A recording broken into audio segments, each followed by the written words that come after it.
So folks, Walt, Flower City Cards, trying something a little bit different today. I am in the car, I am driving. I have a new iPhone holder, whatever, for my car. So I figured on my ride home, I would take this opportunity to just go ahead and film a quick video. So anyways, topic of today's video, we're approaching a new time here in the hobby.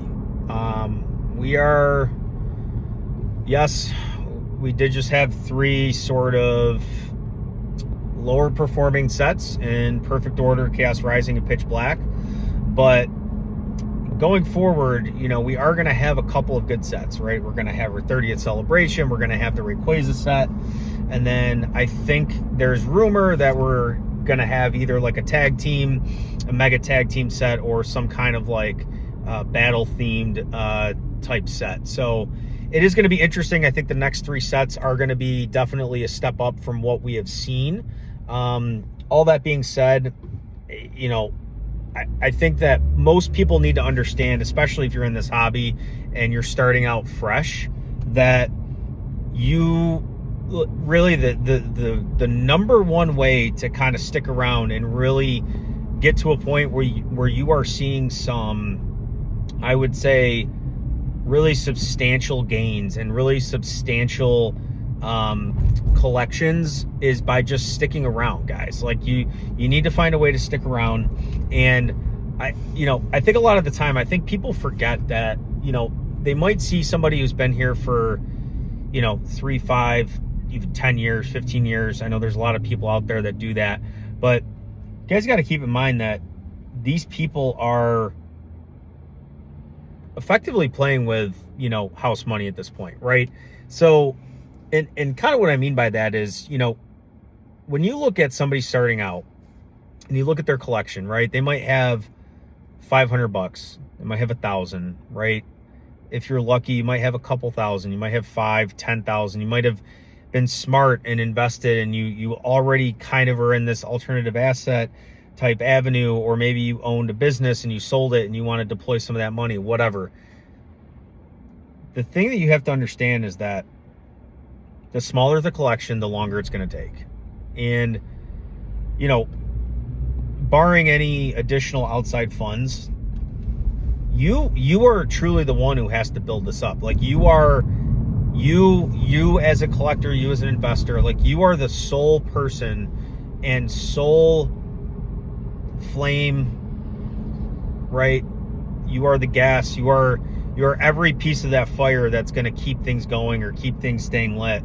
And, you know, what people don't understand is that for these people that have been around a while, even like myself included, I remember even after like a year being here, 2, 3 years being here, the collection slowly started to kind of grow.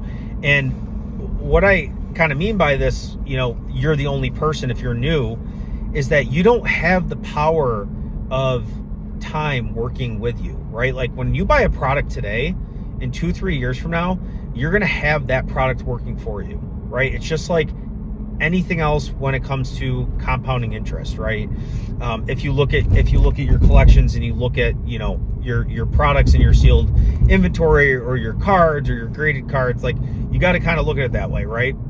So the quicker you can get to a point where you have accumulated a larger volume, the less you have to do. It's just like a 401k, right? If you have $100,000 in a 401k, say you have 6 figures, nice clean number.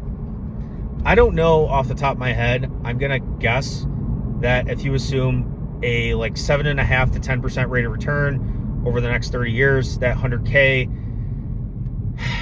I know that there's some finance people in here that do this for a living. I do not. So I do not have this math memorized, but you're probably going to be, I don't know, somewhere between like $1 million, $2 million. And maybe I'm far off on that. You know, if you take 6 figures and invest that over 30 years. So it's the same thing, guys. If you have a collection that, you know, and you take all the BS out, right? Let's forget the fact that you might have invested in some weaker products. You might have invested in some home runs. we're going to take a nice average. We're going to say you just kind of bought in. You bought into the hobby. You believe in the hobby. You believe in the IP. Until you get to a point where you have somewhat of a substantial position in anything, you're the only person that's going to make this happen. And if you treat this sort of like budgeting, if you treat this like you're frugal, and every pack you find in the wild, every pack you find at a discount, you're picking up, and then you're selling other things that maybe you've already sort of realized some gains on those. Maybe you've already seen 100% gains, 50% gains, hell, even 25% gains. That's great too. If you're smart about trying to find the deals and trying to find those products that you believe in, and you know, I'm kind of taking it to the next step, right? Like if you're someone that doesn't have a large collection and you want to try to get to a point where you have products and inventory that's working for you, these are the things you're going to have to do. You're going to have to be scrappy, or you're going to have to move some of your own money into this hobby, right? Like I just think sometimes people forget the fact that these people who have been here for a long, long time, they forget that they have already sort of made some serious gains. Sorry, there's people revving all around me. These people are not like, there's a lot of people who are just they're on cruise control right now, and they're not doing anything. Like, market downturn, they don't care. Market goes up, yeah, they might feel a sense of bliss when, you know, they go to look at the market value of their collector app, or they go on a TCG player and look up the price of a product they're holding a large position in. But at the end of the day, they're probably not doing much, right? Because at that point, when you have something that big, you have a position that big, like you've probably already, for the most part, and I guess I can't really speak for everyone, but at some point you want to try to get this to its own self-sustaining sort of side, let's say like side hustle, side whatever you want to call it. But it's not something that, you know, when you get to a point where it is growing, and it's growing significantly, and you have enough volume, that you want it to kind of just work for itself. You want it to work for you. And, you know, it's going to be a little bit controversial. Like, some people are big in the, you know, I have 100 grand to my name, or not to my name, but like I have 100 grand in disposable income I can throw at this, and I want this to constantly be moving. I want it to constantly be churning. It depends on who you talk to, guys. Like, if you are like me and you have a full-time job and you don't have the time to kind of go out and grind like that, then it's probably not for you, and you should probably look for other ways to be successful in this hobby and other ways to stick around. But for the majority of people, even, and I'm talking about new people, even if you do have a full-time job, like, you're gonna have to put in work, you're gonna have to put in time, you're gonna have to sacrifice. And that's where I think sometimes, like, there's a lot of frustration out there on the internet. There's a lot of people who are upset, and people who are, I think, coming to terms with reality, especially right now, where it's like, you can't just buy something. You can't just go onto Walmart. You can't just go onto Target and buy said product and flip it in 2 days for 50% margin. Like, that doesn't exist anymore. It just doesn't. So and this is a little bit of a ramble, you know, testing out the new setup here. You guys can let me know how it went and the quality of the video. I'm sure it's not great, but doing what I can. I'm trying to be more efficient with my time, and I want to keep making videos for you guys, and hopefully you guys get something out of this. But you know, just keep being creative, guys. Like, it's hard. It's not easy. It's not easy getting up every day and grinding and you know, staying consistent and, you know, even when even when it's easy, right? Or even when it's hard, like you're still going. Like you're not picking and choosing the times to show up every day. Like, you know, there's going to be harder days and there's going to be easier days, and you got to stay even keel through all this. And, you know, I remember there were a lot of mistakes I made, and had I not been here and showed up, I couldn't have made those mistakes. And at the time, they felt worse than they actually were, because you're so sensitive to any sort of like price movement. You're so sensitive to spending just different volumes of your own hard-earned money on this stuff, and over time, that, you know, for better or for worse, you get a little bit more desensitized to that sort of behavior, and you're more confident, and you have more conviction, and ultimately, you know, that conviction is what allows people to do what they do in this hobby. If people were not all in on this, I mean, if I wasn't all in on this, I would not be doing this today. I would not be holding what I'm holding, and I would just easily liquidate everything at 70%, and I would make that over to I'd make those funds over to like the S&P 500 or some stocks or whatever, right? Like, it's, you know, there are other options out there, guys. Like, you don't have to do this. You don't have to speculate on these, you know, these high risk alternative assets. But if you're sound financially, and you have your stuff together, and you've done, you know, maybe not all the right things, but you've done enough good things that put you in a position where you can play, right? And you can play around, and you can kind of gamble, right? Because a lot of what this is gambling, guys. Like, I don't care what anybody says. Like, nobody knows what the hell is going to happen in the future. And if they say they do, and I know this is a cliche, and I know everybody says it, if they say they do, then they don't. And they're full of it, and that makes me feel like, you know, that person just doesn't know what they're talking about.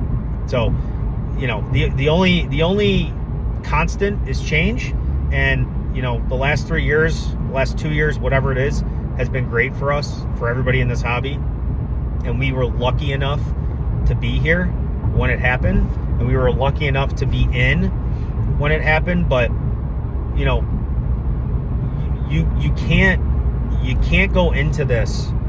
You can't go into this space. You can't go into this hobby thinking, oh, I'm gonna win, right? The people who were here 3 years ago, see all the money they made, see all the product they were able to pick up, and see how much that has grown on paper. Like, I'm gonna do that, and it's gonna be the same exact way for me in the next 3 years. It's like, says who? Like, you guys gotta make your own decisions. You guys gotta make you gotta take calculated risks. You should be in this because you have conviction. You should be in this because, number one, you enjoy it, or maybe you have a tie to it. But, like, for example, I don't really dabble in any other TCGs for the most part. Like, the only one that maybe I could see myself getting a little bit back into is Yu-Gi-Oh! But, guys, it's because I played it. It's because and it wasn't like anything serious, but I had a phase in my life where I collected those cards. Like, I enjoyed them. I hung out with my friends. We collected them. We shared them. We traded, whatever.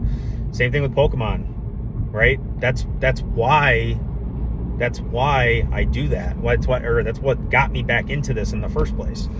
So if you don't have any like ties to this, like, you might be making some decisions based on something that isn't going to keep you here long term. Like, I don't know.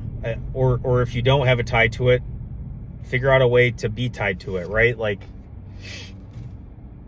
all I know is, you know, when I look at myself and I look at the next 5-10 years, you know, as potential children, potentially start to become a reality, this is also something I can enjoy with them. Like, this is something that we can do together. This is something that, I would have never thought, like, I just would have never thought could be what it is today. And, I know I'm going on a little bit of a ramble, but I guess, like, the core message in this is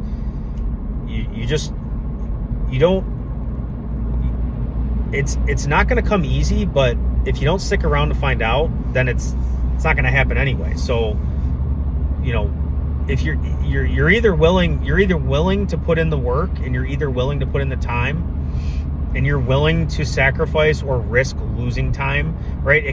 A lot of people, I feel like, and myself included, I know when I first started, I think my biggest fear wasn't even necessarily the financial impact.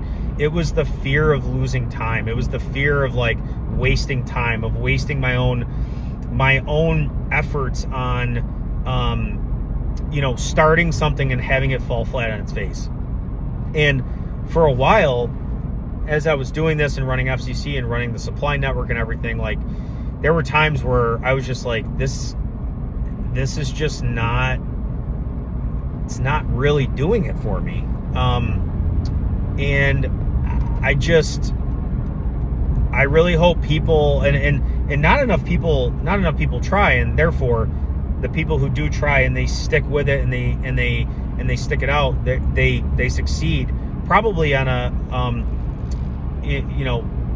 probably at a higher percentage than those people who maybe try at a significantly lower rate, because if you don't try, you're setting yourself up for failure before you even get there, because you're not willing to stick it out. It's like anything else.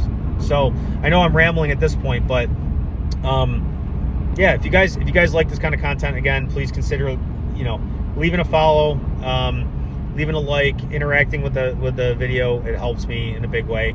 I'm really trying to be better about making videos, so went ahead and got a stand here so that I can do that. Whether or not it's all shaky and gives people migraines, I apologize in advance if that's the case. But yeah, that's all I got for today, guys. But gonna be more of these, and I'll see you next time. See ya.